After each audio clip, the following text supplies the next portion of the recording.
নমস্কার, আমি স্নেহা চট্টরাজ আবারও আপনাদের সামনে নতুন পাঠ পর্ব নিয়ে চলে এসেছি। ভালো লাগলে লাইক, কমেন্ট, শেয়ার করতে একদমই ভুলবেন না। চলুন রাম ও নারায়ণ রামকে স্মরণ করে আজকের পাঠ পর্বটি শুরু করা যাক। যখন আমার বয়স 9 বছর, পাহাড়ে এক সভা হয়। সেখানে ব্রহ্ম সম্বন্ধে আলাপ হয়েছিল। তাদের মতে ব্রহ্ম হচ্ছে বিরাট। তাদের 105, 106 ওপরে বয়স, 95, 96 সবচেয়ে কম বয়স। লং পাহাড়ে সেই বিরাট সভা হয়। সেই সভায় মহানদের আমন্ত্রণ হয়েছিল। আমি হঠাৎ সেখানে উপস্থিত হলাম। কোনো নিমন্ত্রণ নয়। সেখানে গিয়ে দেখি সুন্দর ভাব, সুন্দর গন্ধ, লম্বা লম্বা ভোজ পাতার পুঁথি, ঢাকে ডুমডুম আওয়াজ হচ্ছে, সুগন্ধ, বেদের সেই আদি সুর ভেসে আসছে। সমস্ত স্তোত্র পাঠ হচ্ছে, পাহাড়ের গায়ে ধাক্কা লেগে লেগে শুধু গম্ভীর আওয়াজ হচ্ছে। ভক্ত যারা খাগের কলম নিয়ে বসে আছে, পাথরের গায়ে লিখছে। আমরা ব্রহ্মের সম্বন্ধে, শাস্ত্রের সম্বন্ধে যে কথা বলি, সে বিষয়ে কার কি অভিমত, তাহাই আলোচ্য বিষয়। এক সাধু 12 বছরে তিনি এক জায়গায় বসে আছেন। তার বয়স 100-এর উপরে। তার দেহটা গোটাটাই দাড়িতে ভর্তি। তিনি এলেন। তিনি বললেন, যার যা বক্তব্য আছে প্রাণ খুলে বলবে। সমাধান করাই নিয়ম। সমাধান যেখানে হবে, শান্তি সেখানেই হবে। একজন বললেন, দেখো, আজ শাস্ত্রজ্ঞরা সব উপস্থিত হয়েছেন। শাস্ত্র নিয়ে আজ আলোচনা হবে। বিশুদ্ধ আজ্ঞা সহস্রার এই চক্রের আলোচনা তারাই করবেন, যারা তত্ত্বে ডুবে আছেন, খনির ভিতরে যারা তার স্পর্শে আছেন, যারা ভিতরকার সত্তা জেনেছেন। আজকের আলোচনা তারাই করবেন। আজকের আলোচনা সেটাই, কে অনুভূতির মার্গে আছেন, কে সহস্রারে ডুবে আছেন, কে গ্রন্থপাঠ করে রাস্তা তৈরি করে এগিয়ে যাচ্ছেন, কে কি তা আলোচনার মাধ্যমে প্রকাশ হবে। পাথরের আসন হবে, সবাই গোল হয়ে বসেছেন, আর লেখক ও শ্রোতারা আর এক ধারে বসেছেন। আমি একটি বাচ্চা, আমাকে দুটো পাথর দিয়ে বসানো হয়েছে, কারণ এত লম্বা আমাকে মাথা উঁচু করে দেখতে হয়। আমার বুক ঢিপ ঢিপ করছে। একজনকে বলছে, তুমি ব্রহ্ম সম্বন্ধে বলো, অল্প সময়ের মধ্যে বলতে হবে। কিন্তু সে বলছে, এটা জানা যায় কি না সেটাই আমি জানছিলাম। আর আরেকজনকে জিজ্ঞাসা করলে, তোমরা এর সম্বন্ধে বলার কিছু আছে কি? কি বলছে, না, নেই। প্রত্যেকে যাতে তৃপ্তি পায় সেই চিন্তাতে কাজ করতে হবে তাদেরকে। অপরকে আঘাত দিলে নিজেকেও আঘাত পেতেই হবে। প্রকৃতির বিচারে, ন্যায়ের বিচারে তাই তো লেখা আছে। তাই আমরা প্রত্যক্ষও করি।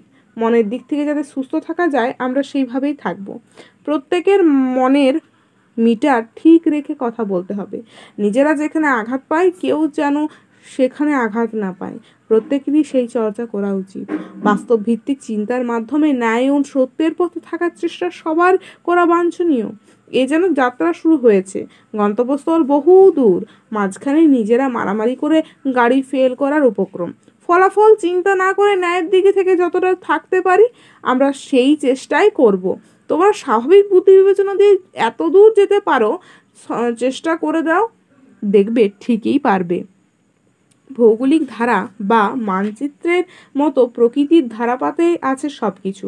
বিচার, বুদ্ধি ও বিবেচনার সাহায্যে দৃষ্টির নাগাল হতে অনেক দূর পর্যন্ত প্রকৃতির বার্তা, প্রকৃতির রহস্যকে অবগত হওয়া যায়।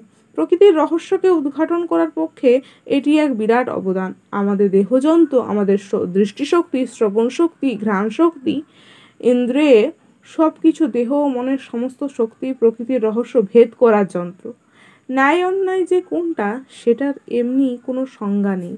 ন্যায় অন্যায়টা সবার বুদ্ধিবৃত্তির ওপর ন্যস্ত রয়েছে। জিহায় কি দিতে হবে না হবে সেটা আমাদের বলার আগেই জিহা নিজেই সচেতন হয়ে যায়। জিহাতে একটা চুল পড়লে তোমরা বুঝার আগেই জিহা সেটা থু করে ফেলে দেয়। প্রকৃতির নিয়মে তোমাদের সকলের মধ্যে সজাগ বলে যে জিনিসটা দিয়েছে ঈশ্বর, সেই সজাগ প্রতি মুহূর্তে ন্যায় অন্যায় কোনটা তা জানিয়ে দিচ্ছে।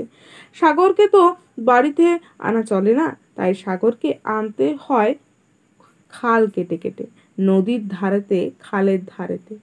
তাই আমাদের ভিতর অবতার আসেন, তাই তোমরা সেইভাবে নাম করছো, কাজ করছো, একবার জোয়ার একবার ভাটা, সেই ধারার ধারা, সেই স্রোতের মাঝে শুধু আমরা হাল ধরে বসে আছি। স্রোতের টানে আপনি টেনে নিয়ে যাবে, আমাদের জীবনের ধারাতে আসবে সেই সচেতনতা, সেই সুন্দর ভাব। এটাই নিয়ম, সচেতনতার ভিতর দিয়ে তোমরা এভাবেই কাজ করবে।